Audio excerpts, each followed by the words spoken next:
O Real Madrid chegar todo esfacelado, repleto de desfalques e atropelar o Pachuca em ritmo de treino, que foi 3-0, podia ter sido mais, se o Real quisesse, é o retrato fiel do que o Mundial de Clubes hoje representa para os europeus. Vou traçar uma linha do tempo para mostrar como a gente aqui, sul-americano, saiu de bicho-papão do Mundial ao pereba da competição. O Mundial começa nos anos 60. Eram jogos de ida e volta. O Santos, naquela década, Santos do Pelé, foi bicampeão. E nos anos 60, o futebol sul-americano levou vantagem sobre os europeus. Foram 6 canecos para a América do Sul, 4 para a Europa. Vem os anos 70 e nessa década só 8 títulos foram disputados. 4 para os sul-americanos, 4 para os europeus. O placar, ao final da década de 70, estava em 10-8 para a América do Sul.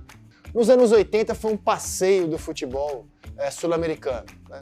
Exemplificado, por exemplo, quando o Flamengo botou o Liverpool na roda. Nos anos 80, os sul-americanos ganharam 7 títulos, contra 3 dos europeus. Nos anos 80, o Mundial passa a ser disputado em jogo único no Japão, e a vantagem dos sul-americanos foi muito grande. Ao final dos anos 80, o placar apontava 17 títulos para a América do Sul, 11 para a Europa. Os jogadores sul-americanos começam a migrar para a Europa, né? A nata do futebol sul-americano, Falcão, Sócrates, Zico, Renato, Cerezo, eles começam a ir para lá nos anos 80, Careca.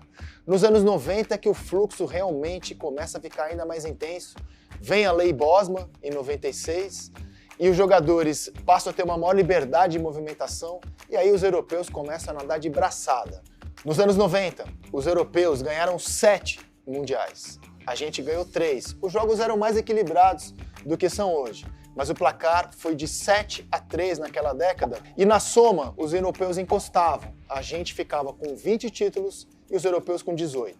Vem a primeira década dos anos 2000 e a gente teve nessa década 11 mundiais, porque em 2000 tivemos 2. Um vencido pelo Corinthians, o primeiro organizado pela FIFA, e outro vencido pelo Boca. Foi uma década de razoável equilíbrio. Os europeus ganharam 6 mundiais, os sul-americanos ganharam 5, e o placar final apontava 25 títulos para a América do Sul, 24 para a Europa. Guarda esse número, porque a partir daí o equilíbrio vai para o espaço. Na década de 2010, a década passada, os europeus ganharam 9 mundiais e os sul-americanos apenas 1, que foi o Corinthians, naquela exibição extraterrestre do Cássio, naquele dia que tudo deu certo para o Corinthians do Tite e a equipe brasileira derrotou o Chelsea.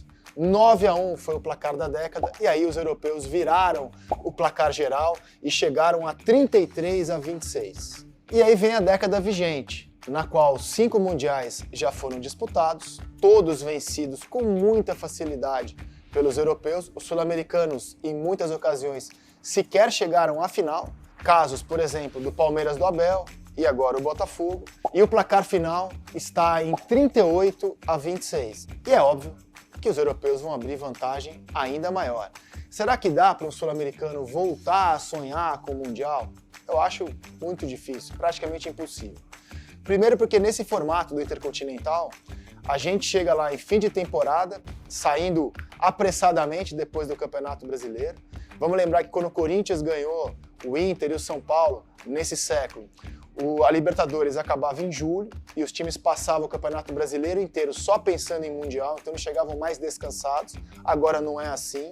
Então a gente tem uma desvantagem física no Intercontinental, que somada à desvantagem, um abismo técnico, torna para mim quase impossível ganhar o Intercontinental. E na Copa do Mundo, que vai ser em julho do ano que vem, a gente até vai ter uma vantagem física, porque estaremos em meio de temporada e os europeus no final. Só que, para um time sul-americano ser campeão da Supercopa do Mundo, ele vai ter que ganhar de no mínimo 3 europeus. Então, é sonho. Ganhar um jogo, né? Pode até acontecer, vez ou outra. Agora, derrotar 3 europeus para levantar o caneco, a gente provavelmente vai continuar alimentando o sonho. Será que dá para encarar Real Madrid, Liverpool, Bayern? Vai ter aquelas discussões de mesa redonda, quantos jogadores de time brasileiro poderiam jogar de titular no time europeu? O sonho vai continuar aí, mas a prática vai continuar muito dura pra gente, né? A gente vai para o Mundial de Clubes, na prática mesmo, é para passear.